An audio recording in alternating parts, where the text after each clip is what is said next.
This is Braggin's Adventures. Hey everybody, what's going on? It's Andrew with Braggin's Adventures, and today we want to talk to you about the Southern California Original Renaissance Pleasure Fair. We went this weekend on Saturday, April 13th. One of our most popular videos we've ever done was back in 2022, and it was of the Renaissance Fair, so we decided to visit it again this year and give you guys a sneak peek. I also want to kind of go a little in depth this year because we paid full price for our tickets, whereas in the past we've been able to get discount or even complimentary tickets. We wanted to actually experience the pleasure fair the way you would experience it. So at the end of this video, I'm going to sum up how much it really costs to go to the Renaissance Pleasure Fair. And I want to talk a little bit about how I think they might be pricing themselves out of the market. And that's a really sad thing because I actually really enjoy when we go visit the pleasure fair each year.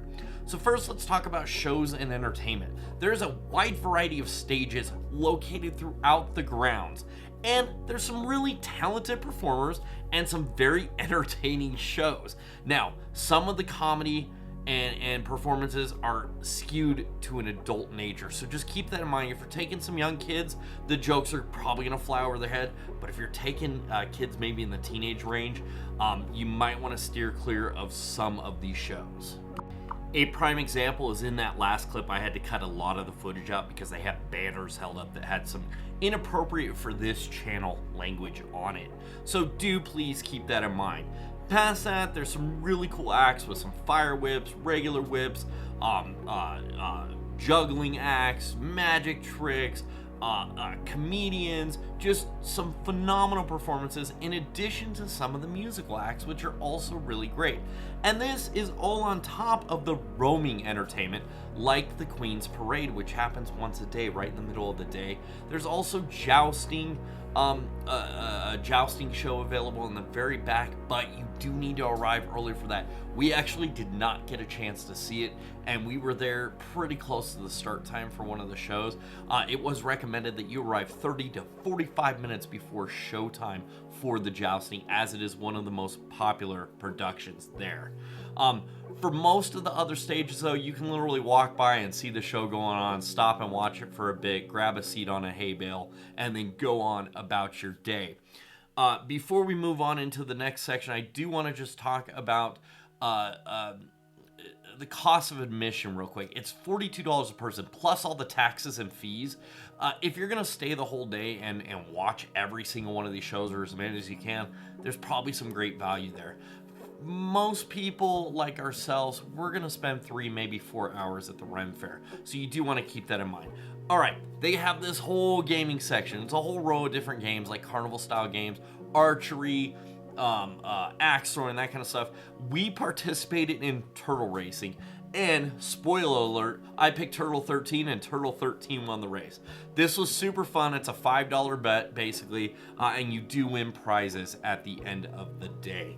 So so much fun. This is new this year, the turtle racing. I hadn't seen this in the past. But in addition to that, there are plenty of carnival games to play. You get tokens for some of them that you can go redeem for prizes at a prize booth. I gave some of the tokens away, and we ended up keeping one of them as the souvenir because I thought it was a really cool little wooden token. They also have a lot of rides you can do. One that's ours in particular favorite is the swing ride. It's $9 per person to ride this, and I do highly recommend you tip them. And in case you can't tell, that gentleman on the right of the screen, that's Tyler Braggins from Braggin's Adventures. He works the Ren Fair every year. He works this ride. He is phenomenal. If you go on it, I highly recommend requesting him. He's entertaining, to say the least. He's one of the most personable people pushing the swings. His buddy that he pushes with is also great. They'll grab your shoes, they'll grab your hats, they'll steal your stuff, they'll ride with you, they'll climb up on the swing with you. It is our favorite thing to do every year. Just know that these rides are extra cost on top of your admission fee. I am happy to report that the swings do now accept forms of digital payment like Venmo, so you don't have to necessarily have cash for this. While we're on that subject though, I do want to mention Pretty much everything is cash only except for the merchandise vendors, and some of them are cash only, but a lot of them are now taking credit card payments, and certain spots like the swing will also be credit cards accepted via Venmo. But most of the food, most of the drink, cash only.